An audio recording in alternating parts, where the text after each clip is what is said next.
Hello and welcome to Japan Expert Insights and our discussion series on geopolitics in the Indo-Pacific and Japan's role in the region. Every second Monday, Dr. Stephen Nagy, Senior Associate Professor at the Department of Politics and International Studies at the International Christian University in Tokyo, and host Maya Matsuoka, host a discussion on the latest developments, new challenges, and shifts in the geopolitics of the Indo-Pacific region. In this podcast, we welcome comments, questions, and opinions, so if you haven't done so yet, join us next time. In the meantime, you can find us at japanexpertinsights.com and our YouTube channel, where we upload audio episodes on Japanese politics, business insights, and the Japan's role in the Indo-Pacific region. Good evening to everybody who is in the audience. Today again, we've got Professor Stephen Nagy with us, and we're going to talk about stalling or transforming Indo-Pacific stakeholders.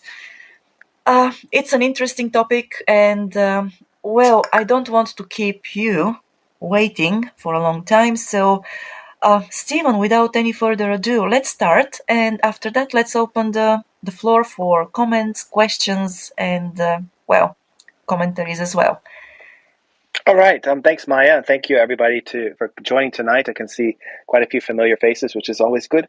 We chose this topic, this idea of, is the region stalling or is it transforming in Indo-Pacific stakeholders? And I think it's a really interesting way to be looking at about how countries are finding and evolving their ways to conceptualize the Indo-Pacific strategy or Indo-Pacific engagement.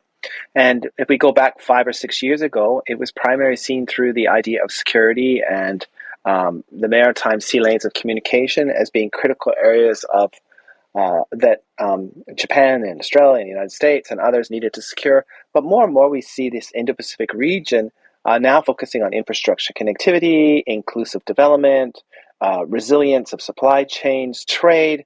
And if you look at the recent Canadian Indo-Pacific strategy, it even talks about human rights and protecting minorities, whether they're religious minorities or sexual minorities. So there's a lot on the table. So in a sense, if we're talking about the Indo-Pacific and its stakeholders, whether it's stalling or transforming, I think that the stalling side of the Indo-Pacific's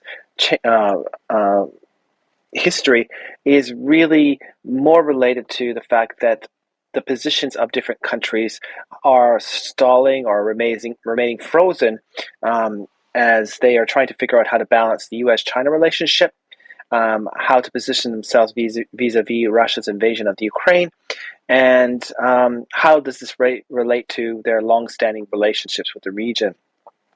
But for the change part that I mentioned, or the transforming part, I think when we look at countries like South Korea, Japan, the United States, Canada, Germany, France, Australia, what we see is a transformation of how they view the Indo-Pacific. Prior, they understood that there was problems with one country, perhaps two, perhaps three, breaking the rules and not following the rules or rejecting the rules, whether it's the decisions by the Permanent Court of Arbitration, or whether it's the agreeing to the UNCLOS rules, or really this idea that if you want to be a good neighbor, you don't send your ships into the territorial waters of other countries. But more and more, I think that the Indo-Pacific focus has really tried to, one is enhance its understanding of ASEAN's centrality. That means that all decisions that are made for the region have to be done through consensus-based decision-making. So if everybody doesn't agree, it doesn't happen.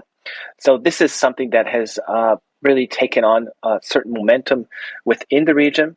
Other aspects of it is, the technology side of competition, where China and the United States, or China and much of the developed world, are competing for technological dominance. And I think that's another issue that we've seen emerge as a core issue of the Indo-Pacific over the past 5 to 10 years. And I think if Eleanor was here, she could probably speak to it, but she's sleeping because of time change. So the transformation is really easy to see. And, despite having these high-level summits last month with Xi Jinping and President Biden, or the incident between Prime Minister Trudeau and Xi Jinping, or President Xi's diplomacy within speaking to, I think, 30 different leaders over the last month over 2 weeks, that we see more and more countries understanding the value of the Indo-Pacific and trying to conceptualize it in terms of protecting a rules-based order, which means the rules that were kind of established in the post-World War II period. You see more focus on resilience of economies and trade and supply chains to deal with the zero COVID policy in China, but also the geopolitical tensions with the United States and China. And we see a bigger focus on finding ways to help the region develop and build better institutions. So we see, again, this transformation happening within the Indo-Pacific in terms of Indo-Pacific focus and policies, and that will continue over the long term. And this is driven primarily by the view that the best way to have buy-in within the region is to try and harmonize your policy with the countries that really focus on integration through consensus-based decision-making. And that is really Southeast Asian countries. They have ASEAN as an organization, the Association of Southeast Asian Countries, was founded to build strategic autonomy to all of the economies so they could stand up to the big countries, whether it was Japan, China, South Korea, and the United States. And by working together and having cohesion on many policy issues, they were able to find a raison d'être for their organization. And this right now is being stressed. It's being stressed by U.S.-China competition because of supply chain disruptions owing to the zero COVID policy, but also supply chain challenges, whether it's weapons or agriculture, emanating out of Eastern Europe with Russia's invasion of Ukraine. So there's a lot to be looking at, and I think what's really consistent is to see that countries, especially that are embedded in the region, like Japan, like Korea, like Southeast Asian countries, they have to calibrate their policy. So it's actually always transforming. It's transforming to meet the needs that the countries within the region feel are at the forefront of their foreign policy. Where will it go from here forward? That's a really, really interesting question. And I think that it will much depend on issues such as climate and what is the impact of climate on this region. I think that it will be also impacted on a degree of security, competition between the United States and China. But we also have black swan events, and black swan events like COVID-19 have the potential to fundamentally change how we think about these issues. So, I think that gives us some food for thought in terms of thinking about whether things are standing still in the region or whether they are transforming. And I lean towards the transforming side because of the reasons I said. Thank you very much for that. So, let's open the floor to everybody who wants to join us. And at the same time, Stephen, so you mentioned countries like the United States and Germany and also other bigger players in the world, let's say, great and middle powers as well. But my question is, so with the conflict in China, in Ukraine, we have seen that, there are different ways or different directions in which geopolitics develop. And, this concerns also NATO. And we know that Japan is basically not a member of NATO, that no country in the Indo-Pacific here is. But we can see that some of the countries are, and especially Japan, of course, is trying to increase its defense budget. Saying that, they want to increase it from 1% to 2%, which is basically 2% is the budget which every member of NATO dedicates to the membership there. So my question is probably a little bit far-fetched, but still, what are the possibilities and issues, of the collaboration between the Indo-Pacific and NATO? So NATO has already basically said that China is a systemic challenger, which that means that the current international system that we enjoy, that's founded by international law, and that has a tribunal or a court that makes decisions on behalf of countries, that could erode away. So I think that when we're thinking about Japan and the Indo-Pacific and European countries or NATO, I think that they understand that within this region, that if they don't protect the rules-based order within this region, that they won't be able to protect the rules. They won't be able to get support for the rules-based order in their region. And this is why I think in June at the Madrid NATO summit, South Korea, Japan, Australia, New Zealand were invited to, and India were invited to the NATO summit to show that they were on the same page of the book in terms of the importance of defending a rules-based order against states that use force or military power to change the facts on the ground. So I think that NATO understands that this region has many sensitive spots, whether it's the Korean Peninsula and weapons proliferation with Pyongyang, or whether it's the East China Sea with regards to the Senkaku Islands and the potential for accidental conflict over those islands, whether it's the cross-strait relationship between China and Taiwan, and what does that mean in terms of sea lines of communication and semiconductors, and how will this affect that part of the world.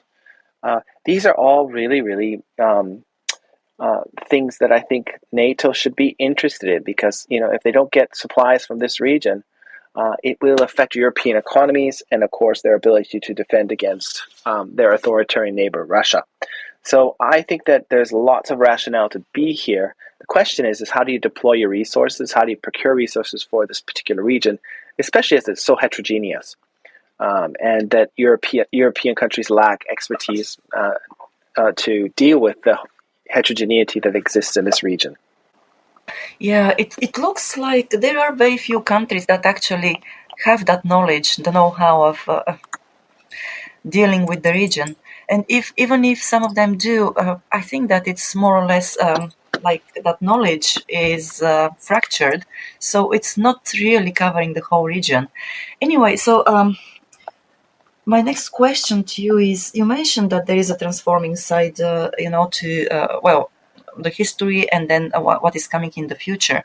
And so, do you see, any expansion of NATO into this region in the future, or is it going to be more in the form of collaboration between the region and NATO, and also non-member countries of NATO as well?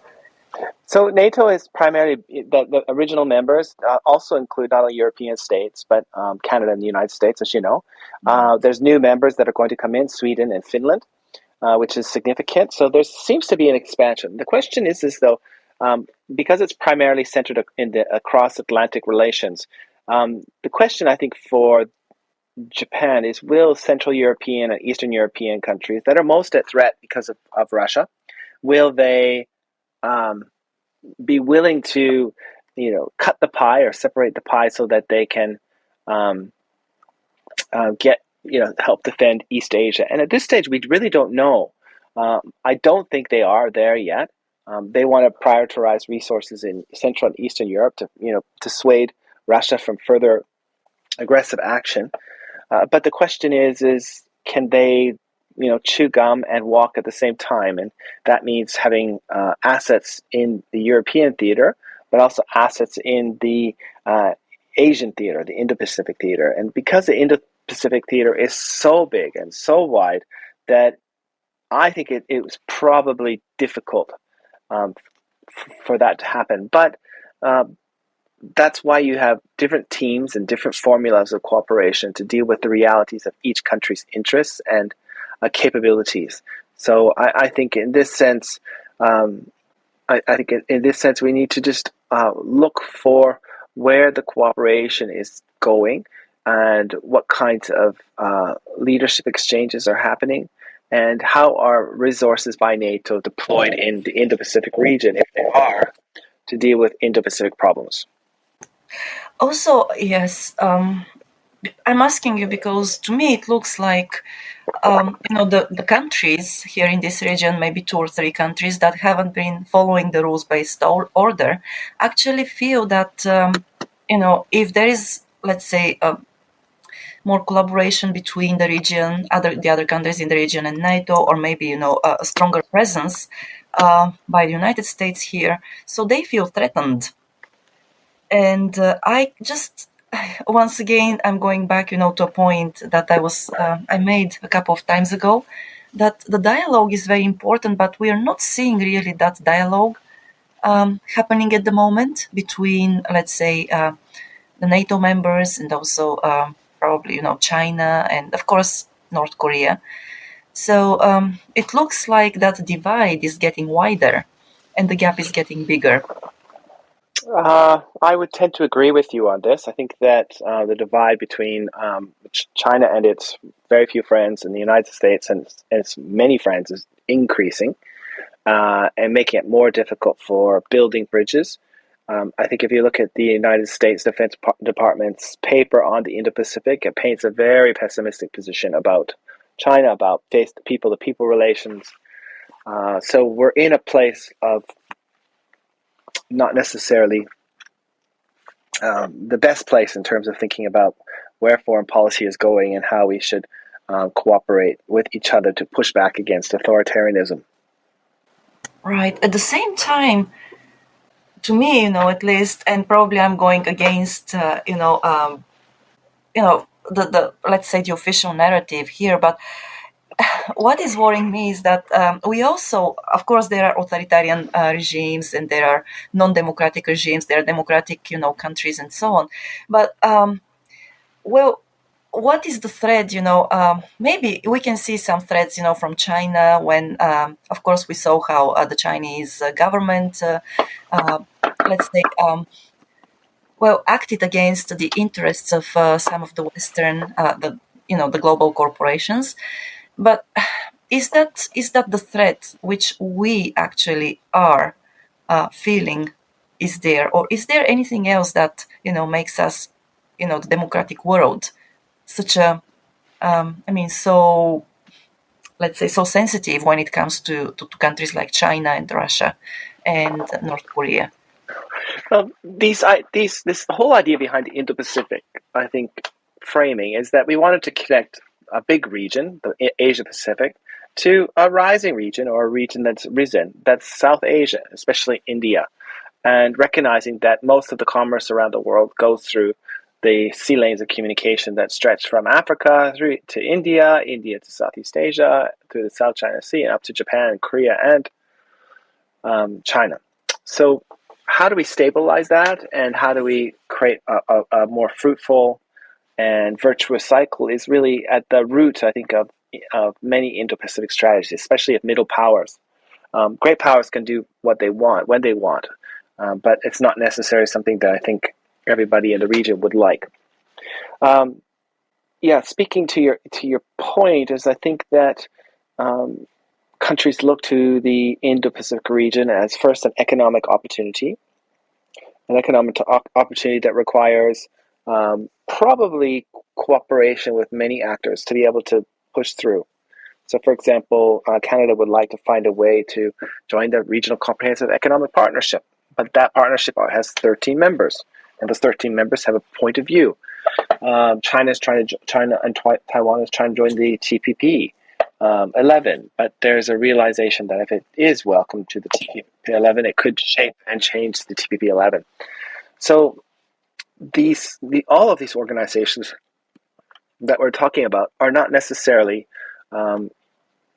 easy to deal with, and it's a challenge to find ways to cooperate to, at the same time, be competitive and push back against aggressive behavior. Right. Well, okay. Thank you for that. And once again, I would appreciate if people with questions come up on stage, join us here. You can do that by raising your hand, and if you do that, we'll bring you up on stage. It looks like we are missing a couple of our regular listeners and commenters here. Unfortunately, everybody's busy. So, right. And whom can I invite on stage? Maybe Frank? Here we go.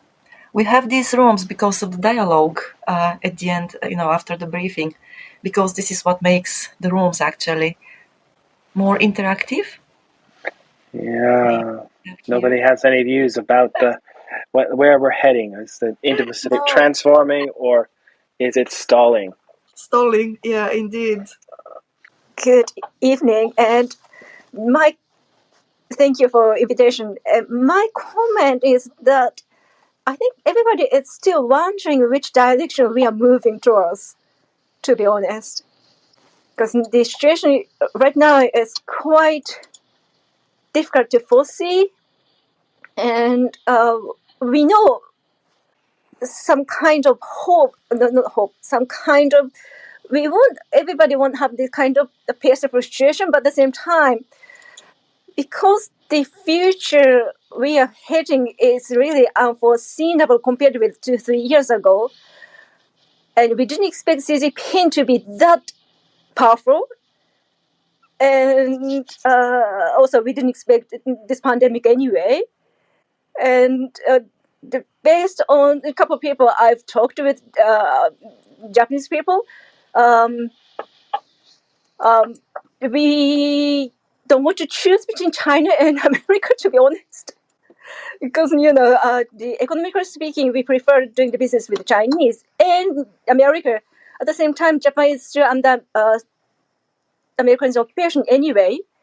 So we can't say no to America, but also we want to do the very good business with the Chinese. So that's why it's really hard right now for us to be forced to choose which side we want to be. That's something I've been thinking. Thank you. Thanks very much, Tomoko. I think countries like Japan are in a difficult position, of course, because their the biggest trading partner is China. Most of their trading partners are in the region. The United States is the second biggest trading partner, but it also has this complex, it's 70 years plus relationship, which is very, very deep. And I would not characterize it as a problem. Actually, I think it's very, very brings a lot of stability and a lot of benefits to Japan's society, and as well as American society.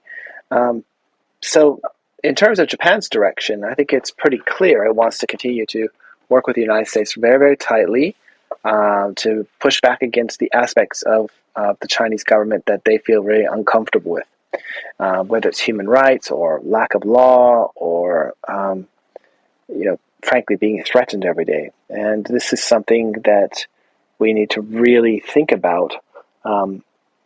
Unfortunately, I can't link a photo I want to show, but the COVID-19 pandemic is now being solved by or followed by an economic shock, and we don't know if we can get through the economic shock, which suggests that there's going to be another problem following that shock.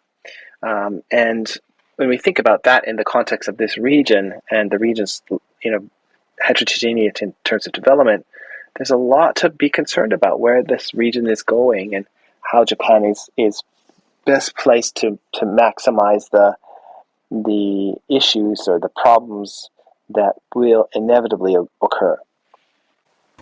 Yes, and one of the problems actually that here in this region is, I believe the labor conditions amid this crisis, when the economic indicators are going down, I don't know how, these, let's say, the issues that already exist here, how they're going to be resolved. Once again, as you said, Stephen, and Tomoko also said this, we don't know what direction we are going in. Well, I think it's pretty clear that the Indo-Pacific is now the dominant framing of how we think about this region. Mm-hmm. And I think that this idea of a rules-based order is generally accepted by many countries. And the ones that don't accept it are quite corrupt and have huge problems in terms of governance. So I think we need to be careful when we think, I think the direction is moving towards security cooperation to secure a free and open Indo-Pacific. And this is very much related to the United States, under foreign policy underpinnings is that it will never, it's all about freedom and, protection from the government and decentralizing so that you cannot be exploited by the government. But the United States is really, really, really stable and powerful, and it's not going away. So I think when we think about the direction that we're going, it's quite natural we're going to see more diversity in the creative realms or in the fitness realms moving forward. Right. Yes. Well, diversity is definitely something that is both an opportunity and a challenge here. Well, sure is, right? Yeah. Yeah, I agree with you. But when we talk about the well, not exactly diversities, but at this moment, the Indo-Pacific seems to be forced to choose either China or America. And sometimes I wonder which devil is much better than much more tolerant than which. And obviously, we won't say Chinese because of the freedom, but at the same time, when we talk about the human rights, we see the issues in China as well as the issue in America and same in Japan too. So should we keep complaining about some other countries and complaining with the human rights?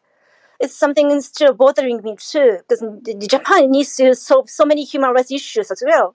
So we can't complain about Chinese or Americans in their countries. So in diversities, sometimes it's really important to think about the diversities, but always we have to be a listener or big voice, which is either China or America anyway.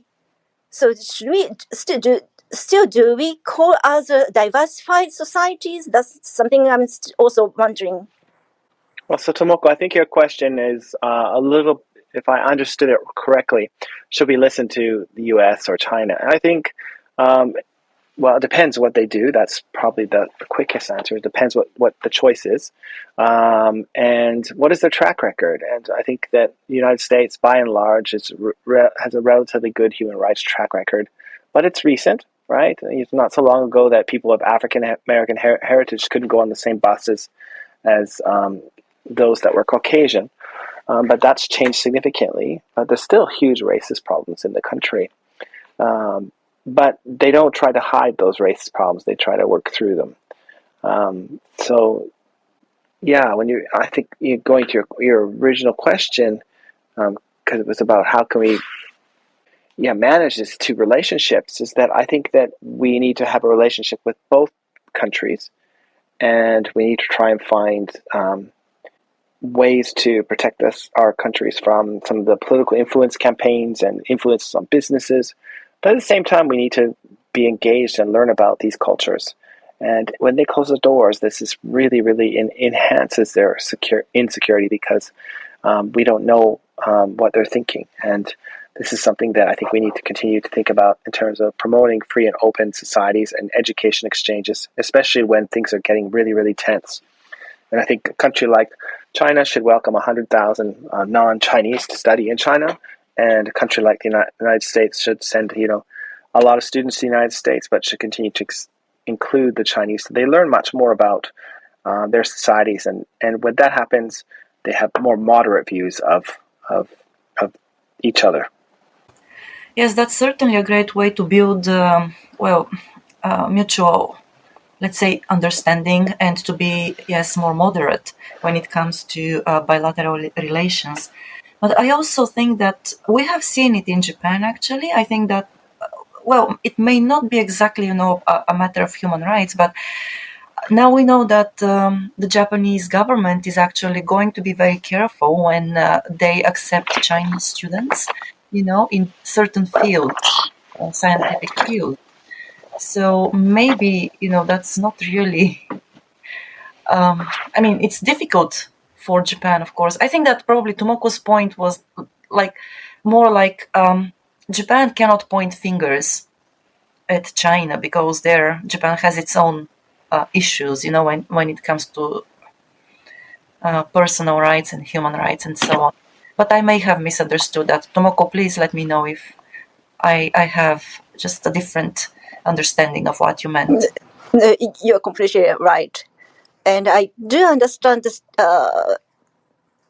professor's point about having exchange student and having the exchange student means understanding each other's culture, so that much easier to keep the dialogue. And I also in favor of keep having the dialogue.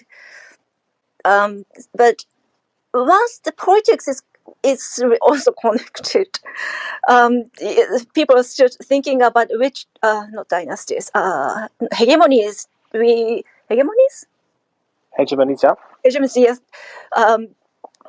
Everybody wants to be, those countries wants to be superpower anyway, which Japan is not aiming for, because many countries, including China, America, and South Korea, and globally, they treat Japan as an international ATM. So that Japanese people start complaining too much nowadays about government is delivering so much money overseas, not in Japan. So the things among Japanese people, the tension about that kind of things is also getting high, and we don't see much dialogue compared with a couple of years ago. And yes, we have I completely agree. No, completely agree. Your understanding is the same as I thought. So I think dialogue has been really problematized with the COVID-19 pandemic, and thinking about how some political leaders used racial epithets to describe the COVID-19. And this has created a real gap in terms of, or it's created more divisions rather than brought people together to fight a global pandemic. And that's really true. There's not a lot of meetings right now to deal with issues. Indeed. Hopefully that will change. Tomoko, please go ahead. Some people talked about there is a discrimination against Caucasian, Asian in Canada once at LinkedIn, and many Canadian people start saying that there is no racial discrimination against Asian. It's the same in America too. So that it's really important to have the dialogue. Yeah, having dialogue is the key for even it is slim possibilities, but having the dialogue will help us to solve some kind of situation. Well, that's if both parties want to move forward on dialogue, and that's the problem. I think that in relations with one country in the region, I think it's primarily seen by Japan and other countries. It's very the dialogues go on and on and on without any conclusion or without any focus. So that's an interesting. I think you bring up a good point. Yeah, that's a good point. Thank you. And then there are a couple of comments, in the chat. Here, the first one is from Useg Diaz Granados. To me, from my limited periphery, the rule-based order represents major challenges. Oh, wow. Okay. So, I don't know. Yeah, definitely, like everything, that is trying to incorporate the views and points of so many members and, let's say, actors, there are challenges indeed. Okay. I think Yanis made a really good point, and it reflects something that Tomoko said. What's the difference between American hegemony and Chinese hegemony? And I think he's correct. We can't compare the lockdown of 600 million people and the re-education camps to some of the human rights challenges that are in Japan. I know we need to address them, but that's different. But when we're thinking about the stalling or transforming of the Indo-Pacific strategies in the region and how we think about the region, the transformative side is that we're thinking very broadly and thinking about how to include many different kinds of cultures and economies that have a connection, and trying to forge a rules-based process. And that is interesting and novel, and I think it's something that we need to continue to focus on. At the same time, I think we need to be aware that if there's challenges in bringing in certain countries because they just they're not ready for the expectations that I think the region demands of them for being part of a regional architecture. May I ask one question? Who is making the rule? Is the thing I'm wondering. Well, in the post-World War II period, the Allies and the victors, so that includes the United States, Britain, France, Russia, or Soviet Union, and China, formed the United Nations Security Council. and they have been the countries that have said yes or no to the rules that are presented to them. So it's a collective decision. Yes, but who made the decision? Russia will be the successor of USSR, and the Chinese Communist China will be the one sitting in the United Nations, because it's supposed to be the other party in Taiwan, right? So in terms of Russia, when the Soviet Union collapsed, there was a relatively peaceful transition of power to the current political system, and that's why they inherited the power. In terms of China, it's a little bit more complicated. When at the end of World War II, the United States still recognized Taipei as the capital of China, and China was wondering why shouldn't we be part of this as well?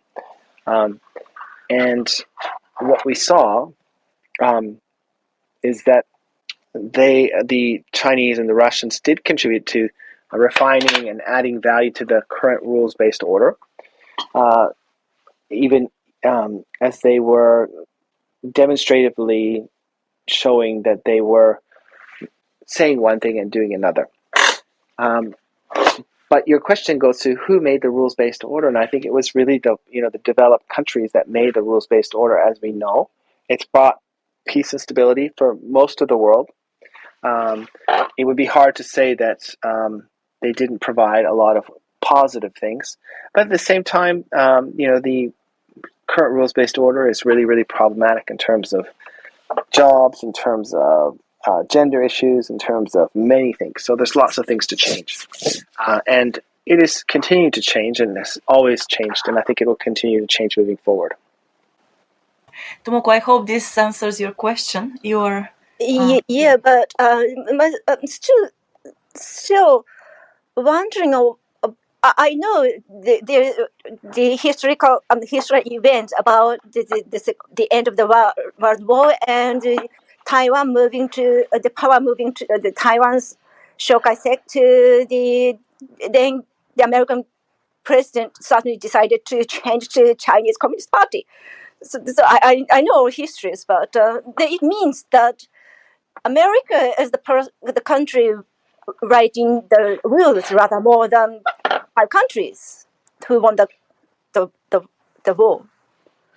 I wouldn't quite put it that way. I think that America is often called a benevolent hegemon, in that it just it provides public goods for many countries, and as a result, those countries develop a close sense of relations with the United States, and it's quite natural. And it's something the United States do very, very well, and it's going to continue to be that way. Well, I wouldn't disagree about that. Yeah, I completely understand, and I agree with you too.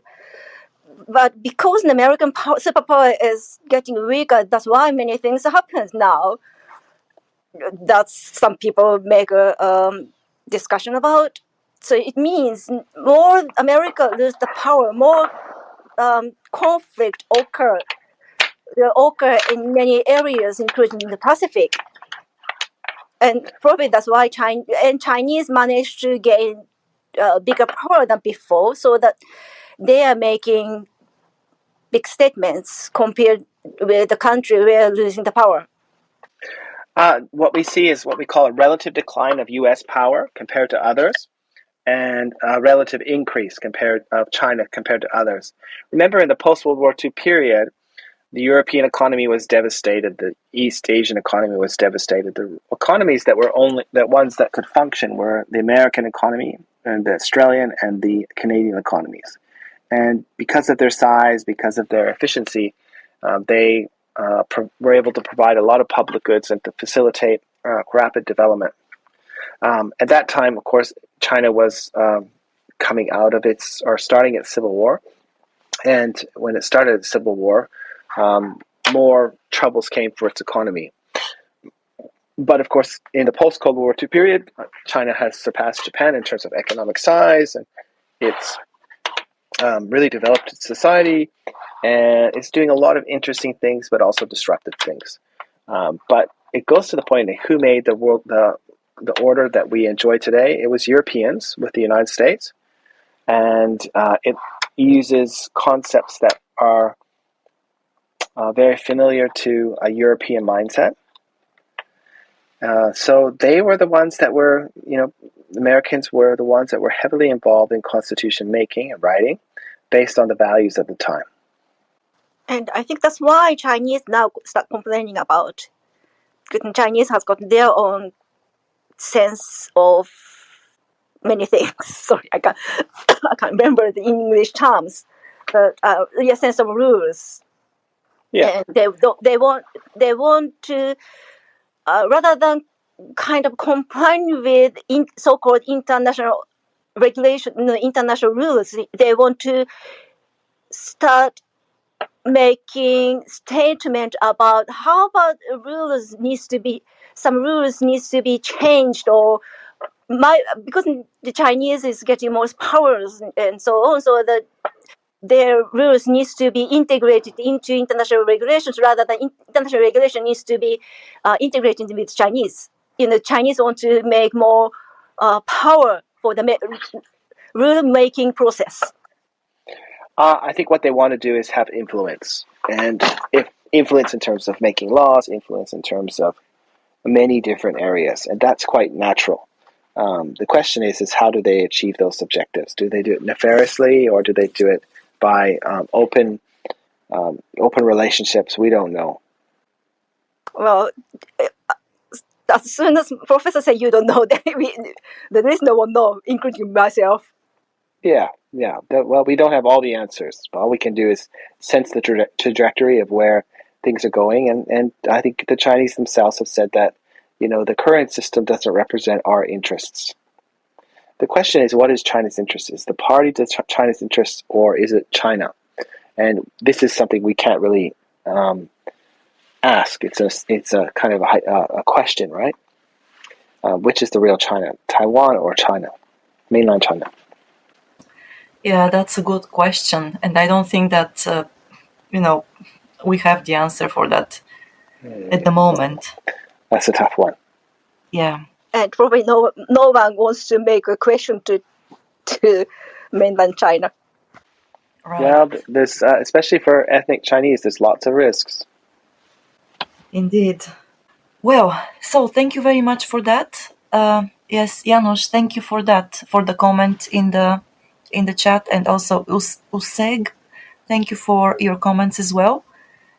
Well, since nobody is here on stage with us, I think that it is safe to eventually wrap up and close the room, because Stephen, I know that you get up very, very early in the morning, and this time is already late for you. So to everybody who stuck with us, thank you very much for being here. We're going to be here in 2 weeks again on Monday, so that is December the 19th. And we're going to change the format a little bit of this these sessions, because we have been doing these sessions with Professor Nagy for about or a little bit over a year now. And we believe that our audiences have already gained a very good understanding of geopolitics and the different players and powers here in the region. So from now on, we are going to actually have a commentary about events that happen in the region, and also events that influence the powers in the region. So we're going to have more or less updates about the events that shape the, let's say, the powers, or maybe no, the powers that shape the events in the region. So if you're interested in that, please join us again actually on December 19th. We're looking forward to having you with us again at that time. So Stephen, before we close the room, a few words from you. I'm trying to think what would be a few words. I think when we're thinking about the Indo-Pacific, is it stalling or is it growing? I think it's definitely growing, with a growing number of countries that are releasing Indo-Pacific strategies. It's becoming less securitarized as well, means that people cook and they sleep there, but they don't do other things there. That's some of the trends that I see. at this particular stage. And I think that's the way it's going to move moving forward. Well, there are a lot of things that we need to watch out for, and of course, on the way forward, there will be discussions and observations shared here. Again, this was Japan Expert Insights. Thank you very much. This is the geopolitics of the Indo-Pacific room, and we are looking forward to having you again with us on December the 19th. Take care and, enjoy the beautiful season. That's all for today. Thank you. This was Japan Expert Insights on geopolitics in the Indo-Pacific and Japan's role in the region. Thank you for coming and staying with us today. We will be on air in 2 weeks on Monday at 8:30 p.m. Japan time again, so join us. Until then, you can find us at japanexpertinsights.com and our YouTube channel, where we upload audio episodes on Japanese politics, business insights, and the role of Japan in the Indo-Pacific region. If you want to stay informed about our upcoming events, you can follow us on Clubhouse, LinkedIn, Twitter, and Facebook. Again, we are looking forward to your joining us next week. Until then, stay well and make every day count. See you.